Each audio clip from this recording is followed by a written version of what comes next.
traía unos pensamientos, luego estando aquí o estando ahí fuera tenía otros pensamientos, pero al final el Señor me ha decantado el corazón hacia un tema que hace mucho tiempo que no lo predico, amén, lo prediqué hace un tiempo atrás, lo dejé ahí reservado, y esta noche pues he sentido de compartirlo con ustedes, con esta tranquilidad que hay, este ambiente, amén. Creo que no hace falta gritar, porque la unción no está en el grito, sino en su palabra, amén. Y creo que esta es la palabra que Dios ha determinado y ha diseñado para este culto, amén. ¿Cuántos tienen hambre de su palabra? Sí. Amén, yo tengo hambre de su palabra, amén. Miren, vamos a leer el texto sagrado en el libro de Ruth, capítulo 1, versículo 1 hacia adelante. Dice así su bendita y santa palabra. En los días que gobernaban los jueces, hubo hambre en la tierra, y un varón de Belén de Judá fue a morar en los campos de Moab, él, su mujer y 2 hijos suyos. Atención a los nombres porque es importante y vamos a hacer un poco de hincapié, amén. El nombre de aquel varón era Elimelech y el de su mujer Noemí. Los nombres de sus hijos eran Malón y Kelión, efrateos de Belén de Judá. Llegaron pues a los campos de Moab y se quedaron allí, y murió Elimelech, marido de Noemí, y quedó ella con sus 2 hijos, los cuales tomaron para sí mujeres moabitas. El nombre de una era Orfa y el nombre de la otra era Ruth, y habitaron allí unos 10 años. Murieron también los 2, Malón y Kelión, quedando así la mujer desamparada de sus hijos y de su marido. Y entonces se levantó con sus nueras y regresó de los campos de Moab, porque oyó en el campo de Moab que Jehová había visitado a su pueblo para darles pan. Salió pues del lugar donde había estado, y con ella sus 2 nueras, y comenzaron a caminar para volverse a la tierra de Judá, y se pusieron en camino. Y el camino descubrió o delató la condición de cada una. Amén. Porque es el camino lo que va a delatar la condición de cada uno. Amén. ¿Qué les parece si inclinamos nuestra cabeza un minuto solamente y nos presentamos delante de Dios? Yo voy a rogar al pastor de la iglesia, por favor, que él me presente en esta noche delante de Dios. Señor, queremos, Padre, pedir en estos momentos donde tu palabra se ha leído, que tomes la boca, Padre, de tu siervo y que hables a través de él para nuestras vidas. Tu palabra, Señor, nos pueda alimentar y nos pueda corregir. En el nombre de Jesús. Amén. Amén. Y la iglesia lo confirmamos con un potente amén. Amén. El libro de Ruth. Aconteció en los tiempos que gobernaban jueces que hubo hambre en la tierra. Porque mientras los que gobiernen sean jueces, gente implacable sin sentimientos, que solamente dicten leyes e impongan dogmas, el pueblo pasa necesidad. Hoy el pueblo no necesita jueces, necesita siervos que se ciñan la toalla y sirvan a la iglesia. Amén. Porque no recuerdo bien si hubieron 17 jueces y todos trajeron problemas al pueblo. 17 jueces y hay hambre en el pueblo. Pero un siervo llamado Moisés tiene la capacidad de mantener con vida y sustentar a más de 3 millones de personas. ¿Por qué necesitamos siervos? Gente humilde, gente con corazón, gente que se dedique. Amén. Dice el libro de Esther, en el tiempo en que reinaba el rey Asuero, dice, el Asuero que gobernaba sobre 127 provincias, porque el rey Asuero era un título honorífico que se le otorgaba al monarca que llegaba al trono. Cuando alguien alcanzaba el trono y se hacía rey, aunque se llamara Felipe, o se llamara Andrés, o se llamara Ismael, por sobrenombre le ponían Asuero. Hubieron muchos Asueros, pero solamente uno tuvo la capacidad de gobernar sobre 127 provincias. Y yo me voy a sentir libre porque el pastor, yo sé que me da libertad, ustedes también. Hombres con títulos hoy tenemos muchos. Pero gente con gobierno necesitamos en medio de la iglesia. Amén. Y había hambre en la tierra, en Belén, en casa de pan. Qué ironía, hay hambre. Y había un varón que se llamaba Elimelech, y su mujer se llamaba Noemí. ¿Saben lo que significa Elimelech? Elimelech significa mi Dios es rey. ¿Saben lo que significa Noemí?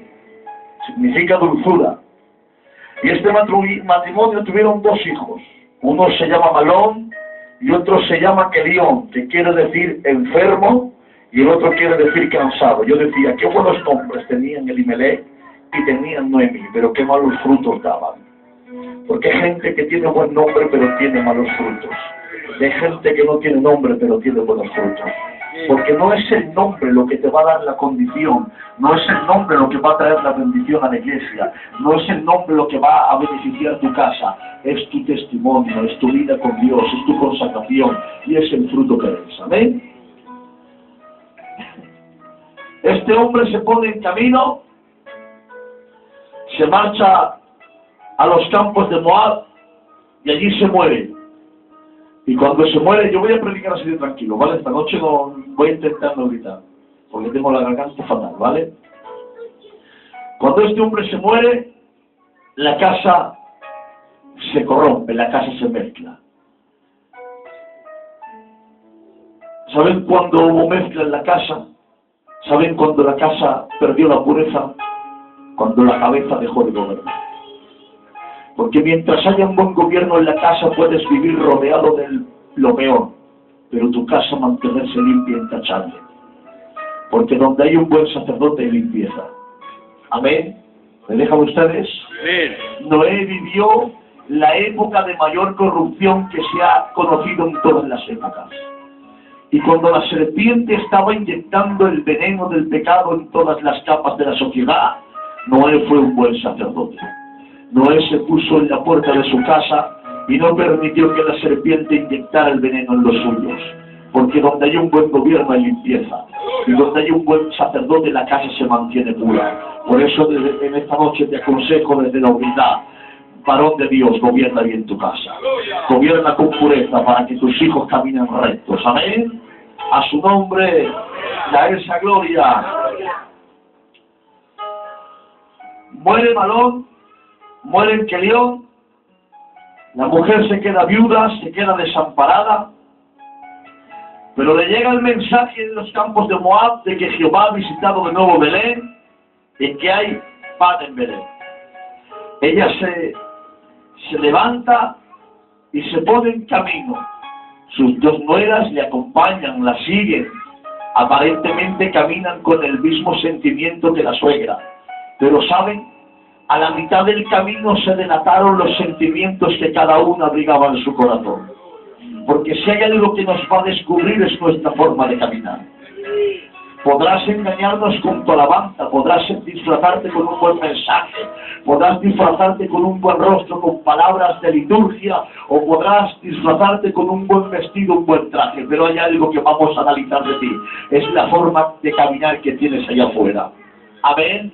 Por eso cuando aquel hombre llamado Aimás salió corriendo a darle el mensaje a David de que Absalón había muerto, el atalaya que estaba en la torre vigilando cuando vio al hombre correr, se lo queda mirando y dice, viene un hombre corriendo, dice, y su correr es el correr de Aimás, porque te vamos a reconocer por tu forma de andar en el Evangelio. Amén. Puede ser como la mujer de Jeroboam, que se disfrazó para ir a hablar con el profeta y a consultar con el profeta, y quizás al pueblo lo engañó porque llevaba un disfraz, pero cuando entró a la casa del profeta, el profeta le miró los pies, y dice el texto, y viendo sus pies le dijo, pasa, mujer de Jeroboam, porque te has disfrazado en el pueblo y no te han visto, pero yo estoy viendo tu forma de caminar y sé quién eres, porque podrás disfrazarte un tiempo, pero cuando veamos tu forma de caminar vamos a saber si eres o no eres. A su nombre. Y ella en el camino les lanza un mensaje. Les lanza un mensaje.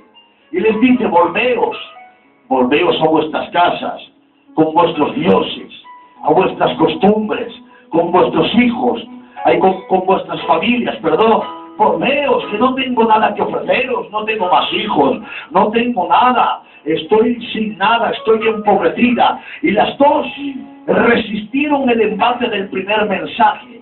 Pero la palabra siguió golpeando el corazón de aquellas mujeres.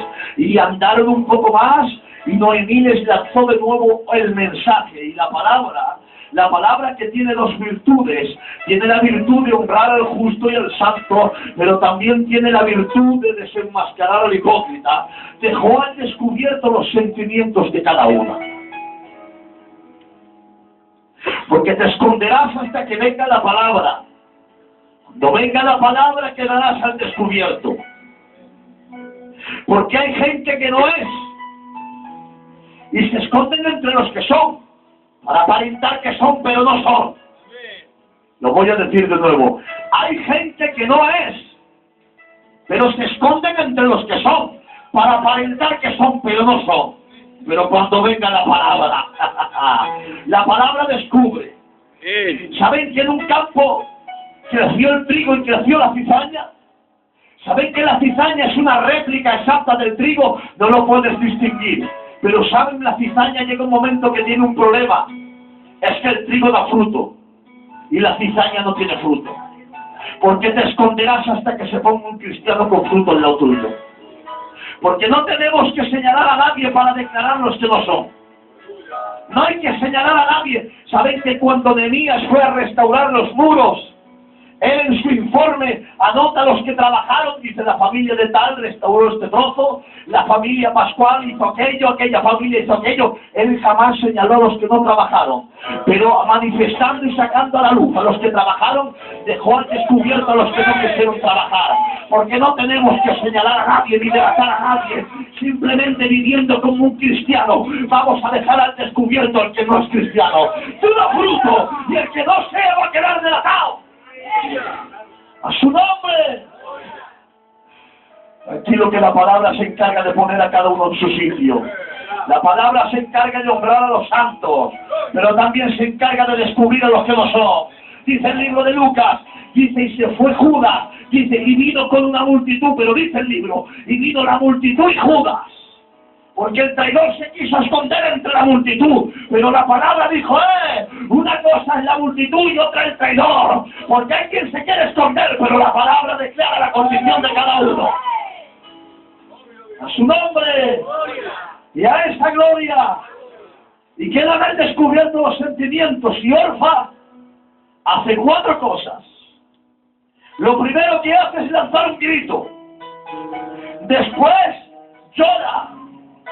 Después besa y se marcha. Ruth no hace nada. No grita, no llora, no besa, pero se queda a su lado. Orfa grita. Antes de llorar lanza un grito. Porque primero se quiere asegurar vista pública antes de derramar una lágrima, porque hay gente que si no hay vista pública no llora. Necesitan el aplauso, el halago, el reconocimiento, si no, no hacen nada. Qué diferente fue Cristo. Cristo primeramente lloró. Cuando fue a resucitar a Lázaro, dice lloró. Y luego gritó. Porque el llanto es privado. El llanto es en tu cámara secreta. Y el grito es público. Ruth no hace nada, pero se queda. Y yo digo, es mejor la compañía de Ruth que los besos de Orfa. ¿Para qué quiero que me beses, que me halagues, que me trates bien? Si a la hora de la verdad, cuando realmente te necesito, no te tengo a mi lado. Prefiero que no me digas nada, que nunca me animes, pero que cuando te necesite, te tengo a mi lado. A su nombre, da esa gloria. Porque jamás te van a cambiar los besos de Ruth, los besos de Orfa. Porque el beso del hombre no te va a cambiar. ¿Saben que cuando Jacob entró en la tienda de su padre, le quiso robar con engaño la primogenitura? Dice el texto que Isaac lo besó y lo bendijo. Pero dice el texto, y salió Jacob, tan besado, tan bendecido, pero sigue siendo Jacob, no has cambiado. Pero 21 capítulos después se encuentra con el ángel de Peniel en los vados. Este no lo besa. Este le da un golpe que le descoyunta el muslo. Pero le dice, desde hoy ya no te vas a llamar más Jacob, sino que te vas a llamar Israel. Porque los besos y la pamplina del hombre no te van a cambiar. Pero como te encuentres con el golpe del trato del ángel, va a cambiar tu naturaleza. Se ha terminado el tiempo del beso, necesitamos el golpe. A su nombre, da esa gloria. ¿Les digo algo?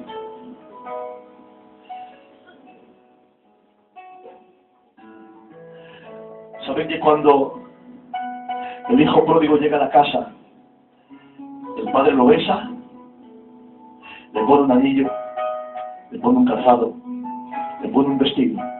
Pero dice el texto, y el hijo le dice, padre, no soy digno.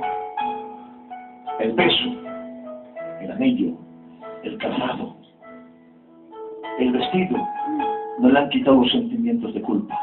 Se sigue sintiendo culpable. Pero cuando entra en la casa y saca el cuchillo y mata al becerro, entonces sus sentimientos cambiaron. Porque no vas a cambiar porque te bese un pastor, o porque te pongan el anillo del reconocimiento, porque te pongan el vestido con cargo. ¿Sabes cuándo vas a cambiar de verdad? Cuando te encuentres con un cordero muriendo en la cruz. No busques tanto el trato del hombre, busca más el trato de Dios. Noemí se pone en camino y Ruth se queda con ella. Cuando llega Noemí a Belén, a su antigua ciudad, la ciudad se alborota. ¿Quién ha llegado? Cuando ella se marchó como una señora, se marchó con posición, se marchó con riqueza, con nobleza, con marido, con hijos. Ahora viene empobrecida, enlutada, sin nada en las manos, pero viva en las ciudades que saben reconocer a los suyos. Y dice, ¿quién es esa? Dice, es Noemí. Dice, ¿cómo puede ser? Si cuando Noemí se marchó era una señora, y ahora viene enviudada y viene empobrecida. Dice, sí, pero sigue siendo nuestra Noemí. Es nuestra. Y yo decía, viva en las iglesias, que saben reconocer a los suyos, aun en los momentos malos. Es verdad que tiene un mal momento, pero sigue siendo nuestro. Vivan los hombres como Jacob, que cuando le ponen la túnica de José en la mano, la túnica está rota y teñida en sangre, pero dice Jacob, y te reconoció la túnica de José, y fue su túnica, porque él no solamente te reconoce cuando estás arriba en la cúspide, triunfando, gritando, cuando estás, no, él te sabe reconocer cuando estás roto, él te sabe reconocer cuando estás caído, él te sabe reconocer cuando estás manchado, él te sigue reconociendo, él no te deja de lado, él no te abandona. Yo digo, viva la iglesia de la salud, que sabemos reconocer a los nuestros. Es verdad, está pasando un mal momento, pero es de la casa. Es verdad que está pasando un momento malo, pero es su hijo.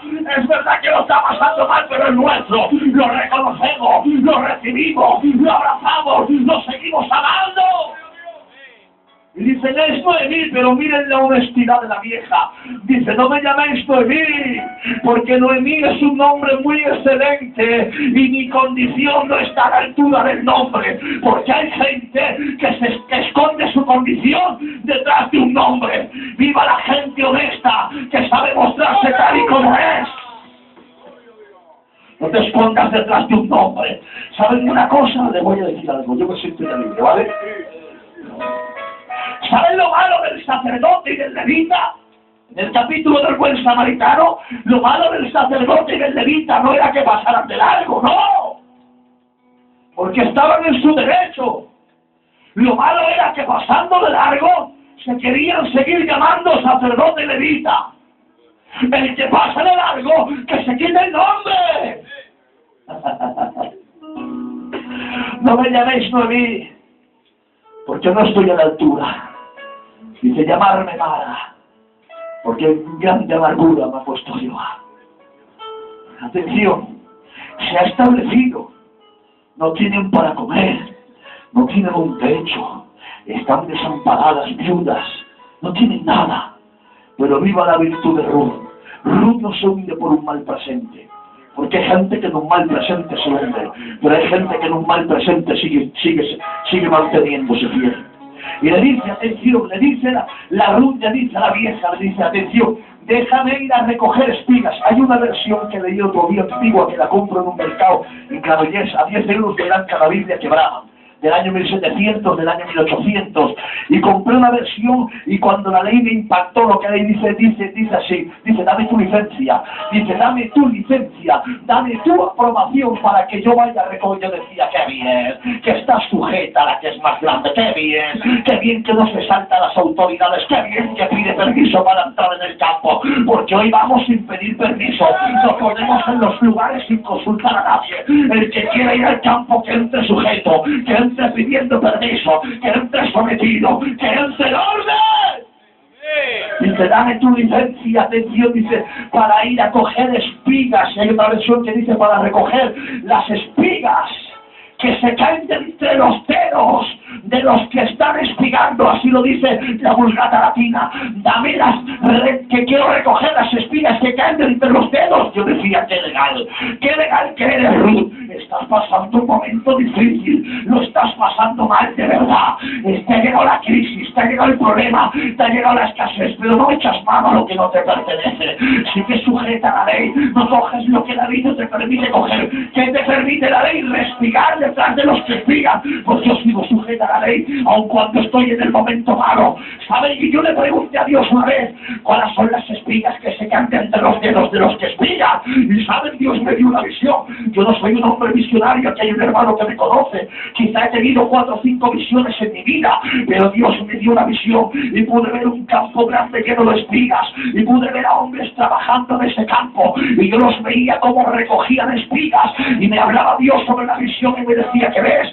Digo, veo un campo grande con espigas y a hombres recogiendo espigas y me decía Dios, mírale las manos. Y yo le miraba las manos a los senadores y les veía las manos llenas de espigas, llenas, y me decía, ¿qué les ves? Digo, espigas. Y me decía, ¿cómo son? Y eran espigas grandes. Digo, son grandes. Dice, mira entre los dedos. Y vi como de entre los dedos se le caían espigas pequeñas y se caían al suelo y ellos las miraban, pero seguían caminando hacia adelante. Y me decía Dios, es que hay gente que solamente va detrás de lo grande, de los cargos grandes, de los lugares grandes, de las iglesias grandes. Dice, lo pequeño lo dejan tirado, pero madre Dios, y me dijo, bueno, tranquilo, yo tengo moabitas con corazón que van detrás recogiendo lo que otros dejan tirado. Todavía Dios tiene gente que tiene sentimiento por lo pequeño, que tiene sentimiento por lo que está caído. Todavía Dios tiene moabitas que van recogiendo lo que otros dejan tirado en el suelo. ¡Aleluya! Y están espigando toda la mañana. Y a media mañana viene el dueño del campo. Le dice el mayordomo, el jefe de los criados, ¿quién es esa? ¡Qué casualidad! Que en el campo llena de mujeres respigando y se fija en Ruth. Es que Ruth tenía algo especial, destacaba. Tenía la virtud de Dios. Dice, ¿quién es esa? Atención, las palabras y el halago del mayordomo. Te halago, le da a la moabita. Dice, esa.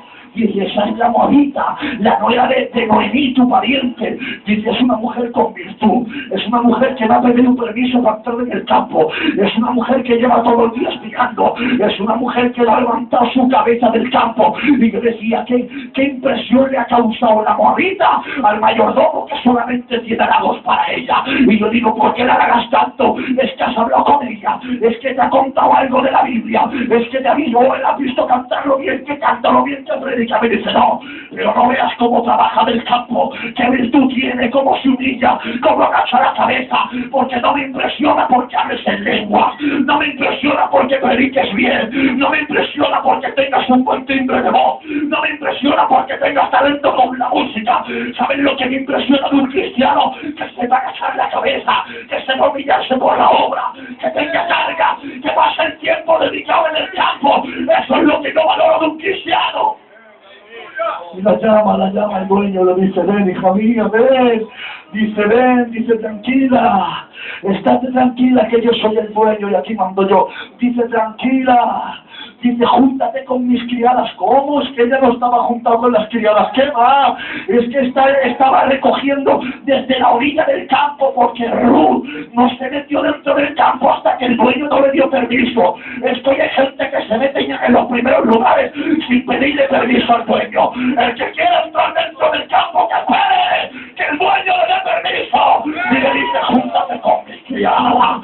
Dice, yo te voy a dar, dice, yo les he dicho a mis mayordomos que no se metan contigo. Les he dicho que te den de beber cuando tengas sed. Cuando tengas hambre, dice, aquí tienes.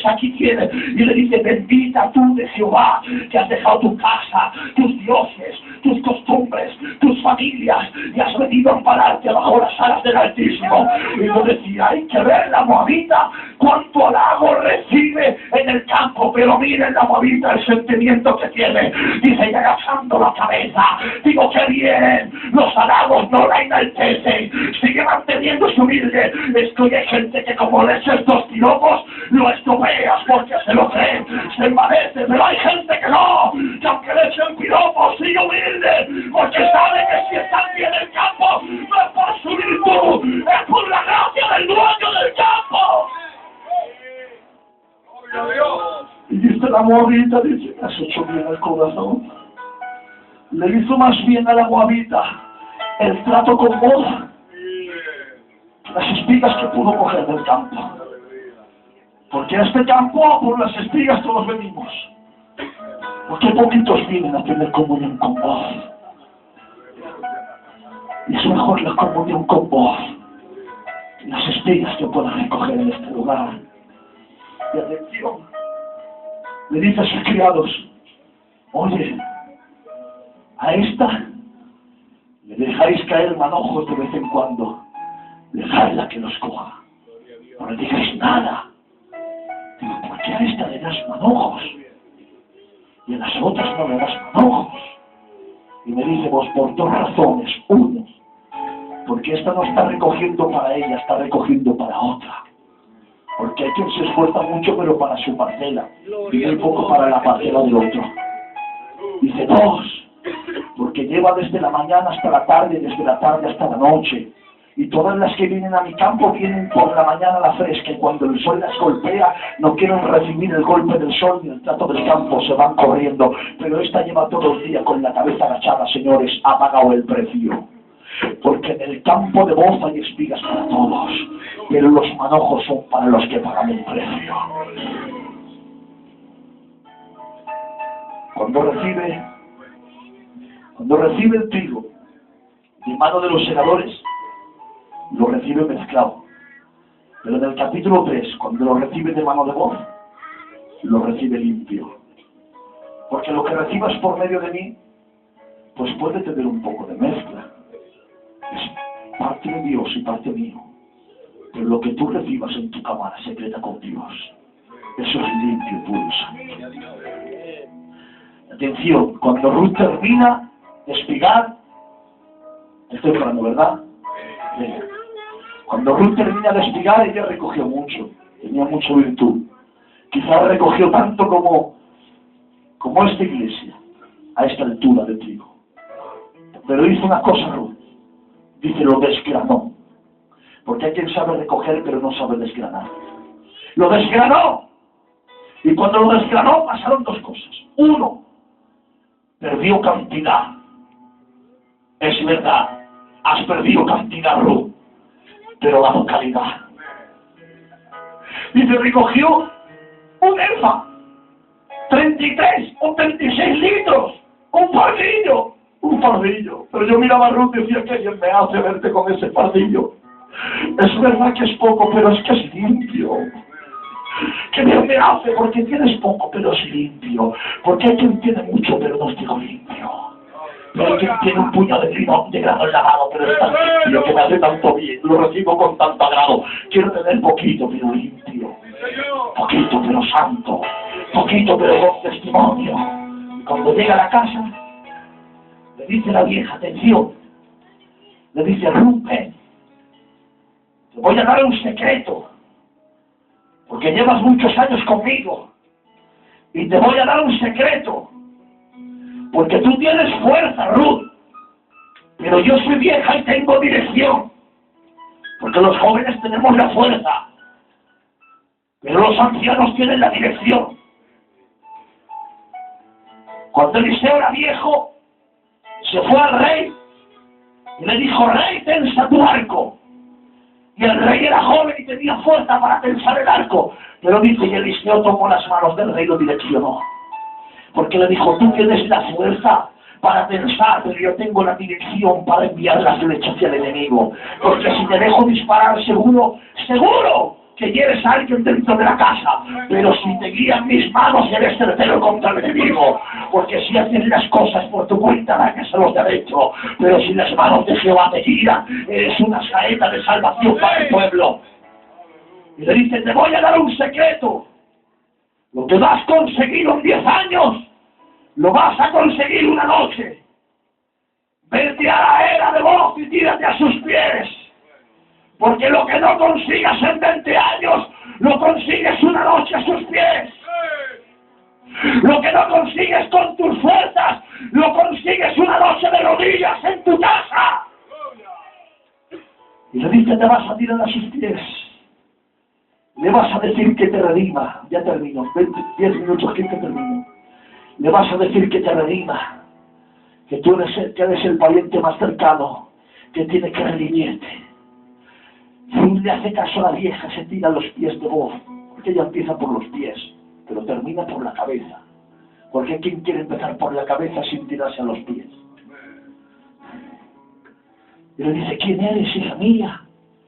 Dice: yo soy Ruth, pariente más cercana. Le dice: redímeme. Dice: no te preocupes, te voy a redimir, te voy a redimir. Deja que mañana yo resuelva el asunto. Ahora vete a tu casa con tu suegra, yo mañana me encargo del asunto. Pero le dice una cosa, le dice: extiende tu manto, porque no te envío a la casa con las manos vacías. Dice: Ruth extendiendo el manto. Dice: tiró sobre el manto 6 efas, o 6 medidas de trigo. Y yo le decía a Ruth: eres un mandante, Ruth. Si estás junto al montón de trigo, que era el tiempo de la cosecha, si tienes abundancia, ¿cómo que le tiras solamente 6 medidas a Ruth? Y me decía: mira el manto. Si es que ya no hay más manto para echar más trigo, porque yo echo trigo a razón del manto que extiendas. Porque hay gente que dice que lleva ya 20 años y lo saben todo, que se aburren de los cultos, que ya se conocen los mensajes, que ya saben las alabanzas, solamente tocar el tono, sé lo que van a cantar, que me aburro porque yo ya lo sé, tú no. Tú extiende manto, extiende. ¿Quieres más gloria? Extiende más manto. ¿Quieres más bendición? Extiende, que tiene trigo para echar. Él tiene trigo para llenar, tú extiende manto, que verás cómo él lo llena. Y la mañana siguiente se va al pariente más cercano, porque él no se salta los lugares, él respeta los lugares. Y llama al más cercano, que no le da nombre a la Biblia, porque no quiso perjudicarse. Y el que no quiere perjudicarse pierde el nombre. El que se perjudica por la obra de Dios, Dios le da un nombre. Y le dice: atención, fulano, ven. Dice: la Noemí ven del campo. ¿No quieres redimir tú que te pertenece? Dice: yo me lo quedo. Dice: pero con el campo va la moabita. Dice: entonces no. Porque quiero el beneficio del campo, pero no quiero perjudicarme por el campo, ¿eh? Dice: tranquilo. Dice: ya me lo quedo yo. Dice: sellemos el asunto. Habían 10 ancianos en representación de la ley, porque la ley fue testigo de la redención de la gracia. Testigo. Y le dijo: juntemos la sandalia. Y dice: y sacándose la sandalia, toda mi vida había creído que el que se descalzó, disculpe la expresión, fue Boaz. Siempre lo había creído yo. Digo, ha sido Boaz el que se ha descalzado. Pero un tiempo atrás estudié un poco la ley del derivato o de la redención y me di cuenta que el que se descalzó no fue Boaz, fue el fulano. Le estaba diciendo: Esteban David, te doy el derecho a comprar lo que es mío.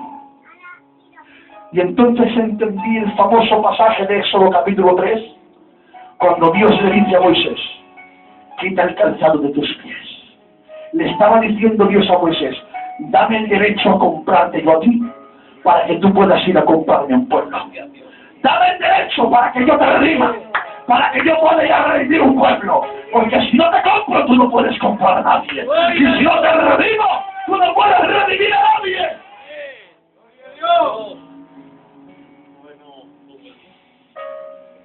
La Noemí tuvo unas expresiones, pero la Ruth tuvo otras totalmente opuestas. Dijo la Noemí, me fui con las manos llenas, pero vine con las manos vacías. Pero dijo la Ruth, vine con las manos vacías y ahora tengo las manos llenas. Dijo Noemí, me fui casada y vine viuda. Pero dijo Ruth, vine viuda y ahora estoy casada con el dueño del campo.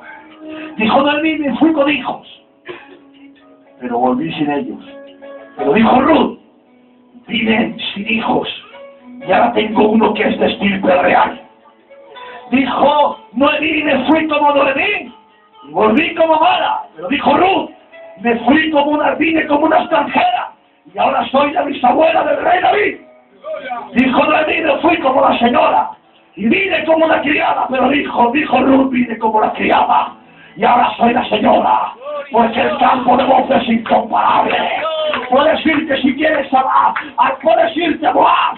Vete a Moab y prueba un tiempo. Moab te lo quita todo, Moab te lo arrebata todo, Moab te destroza, Moab te destruye, Moab te mata. Pero si vienes al campo de Moab, aunque vengas roto, deshecho, sin nada, en el campo de Moab hay bendición, en el campo de Moab hay provisión, en el campo de Moab hay promesas, en el campo de Moab hay gloria. No te muevas de este campo, aquí está Dios para bendecirte. ¿Saben cómo empieza el libro de Ruth? Empieza con pobreza. ¿Saben cómo termina? Termina con abundancia. ¿Saben cómo empieza el libro de Ruth? Empieza con llantos. Pero ¿saben cómo termina? Termina con gozo. ¿Saben cómo empieza? Con humillación. ¿Saben cómo termina? Con exaltación. ¿Saben cómo empieza? Siendo Ruth excluida. Pero ¿saben cómo termina? Siendo Ruth incluida en el linaje de Cristo. ¿Saben cómo empieza el libro de Ruth? Con una muerte. Pero ¿saben cómo termina? Con una boda. Y dijo un gran expositor de la palabra, esto que ustedes ven empezó con una muerte en la cruz del Calvario, pero les garantizo que esto termina en boda en la negocia. Porque esta es su boda. Y esto no es como empieza, sino como termina. Esto no es como empieza, sino como termina, porque la obra de Dios no es como la obra del hombre, hermano. Es muy diferente. ¿Saben cómo es la obra de Dios y la obra del hombre? Con esto voy a cerrar el mensaje. La obra de Dios y la obra del hombre se refleja en la visión que tuvo Nabucodonosor. ¿Saben que Nabucodonosor tuvo una visión y no podía interpretarla ni descifrarla? Y no había hombre, ni sabio, ni astrólogo, ni adivino que pudiera descifrar el misterio. Pero Daniel, como era el hombre que vivía en la escuela con Dios, se le revelaban los misterios de Dios y él recibió la visión y la interpretación. Y saben ustedes que él, cuando entró a la cámara del rey, le dijo, yo tengo la visión y la interpretación, y le dijo, mi rey ha soñado con una estatua, que la estatua tenía la cabeza de oro, los brazos y el pecho de plata, el vientre y el muslo de bronce, las piernas y los pies, las piernas de hierro, los pies de hierro y barro cocido. Y dice, luego ha venido una piedra pequeña, ha desmenuzado los pies, ha tirado la estatua, y la piedra pequeña se ha hecho un monte grande que se podía vislumbrar desde todos los confines de la tierra. Y la estatua o la interpretación, la mayoría la saben. La cabeza de oro representa el imperio babilónico y al gran Nabucodonosor. Los brazos están representando a los medas, los persas, a Darío y a Ciro, que eran tío y sobrino, y se unieron en el pecho como un solo ejército para derrotar a Babilonia. El vientre representa al gran conquistador Alejandro Magno, que en la guerra de Arbolea tuvo la capacidad con 20.000 hombres de aplastar a 100.000 medo-persas. Pero saben, este hombre con 30 años lloraba porque ya no había más mundo conocido para conquistar. Pero a los 33 años una extraña enfermedades según la vida. Su poder se reparte entre 4 generales. Uno abraza Greco-Macedonia, que son los muslos. Las piernas en Roma, los pies Roma restaurada. Pero atención, la piedra pequeña está hablando de la venida de Cristo. Y el monte alto es el milenio, la eternidad con Dios. Pero esto estaba dando un fiel reflejo de la obra del hombre y la obra de Dios. La obra del hombre era como la estatua. Empezó como una cabeza con oro, pero terminó con barro, porque los hombres empezamos con oro en las manos, pero terminamos con barro, porque vamos perdiendo la fuerza, el vigor, se nos terminan los recursos, se nos acaban los consejos, se nos terminan las fuerzas, y al final de los tiempos la obra del hombre se pierde en la eternidad. Pero la piedra pequeña representaba la obra de Dios. Empezó como una piedra pequeña, pero terminó como un monte grande. Te voy a decir algo profético: la iglesia de la salud empezó como una piedra pequeña, pero te garantizo que Dios va a levantar algo grande de este lugar, porque esto no es la obra del hombre, esto es la obra de Dios. La obra del hombre es como rey. Tócame, que ahora está 5 minutos más, va.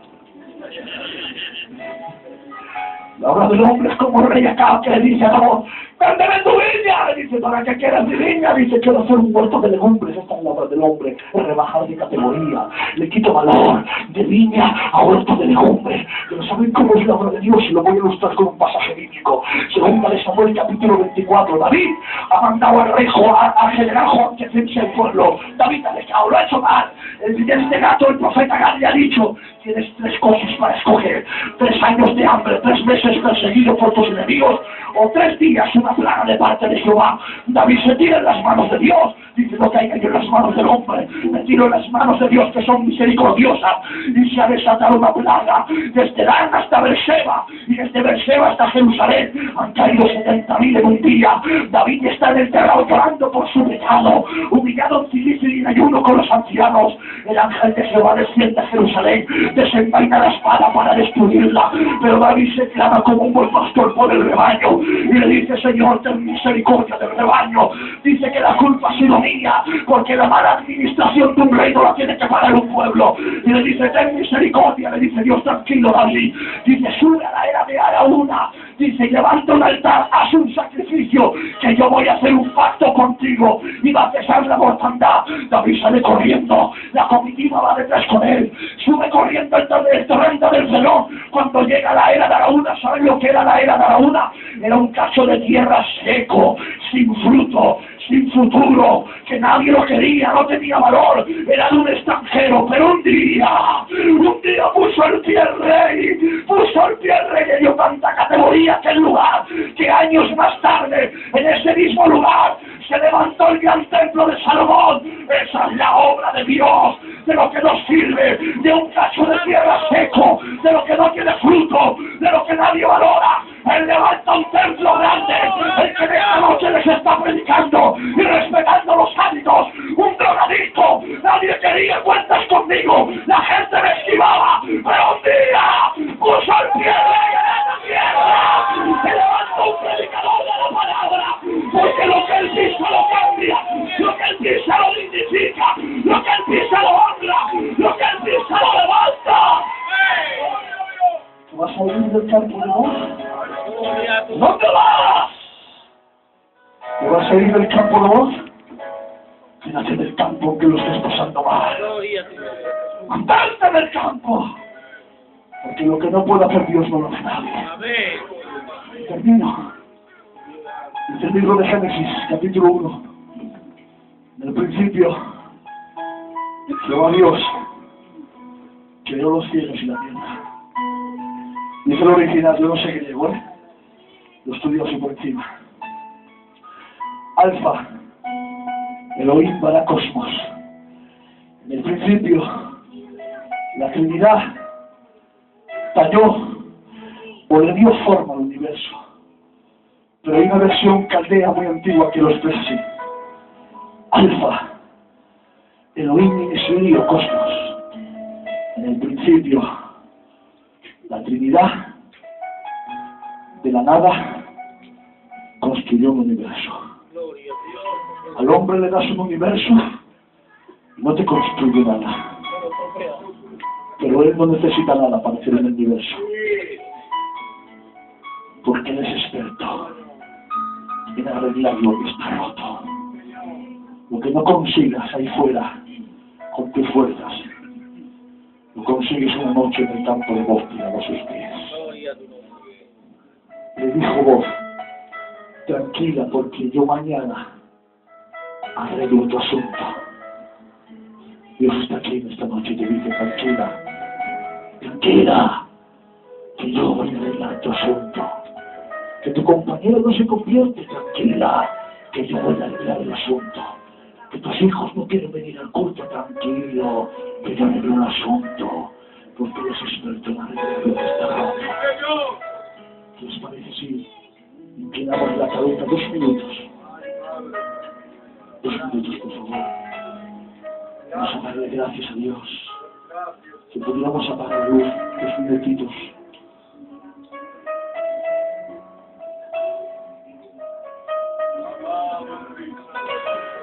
Quisiera sentir a la iglesia ahora.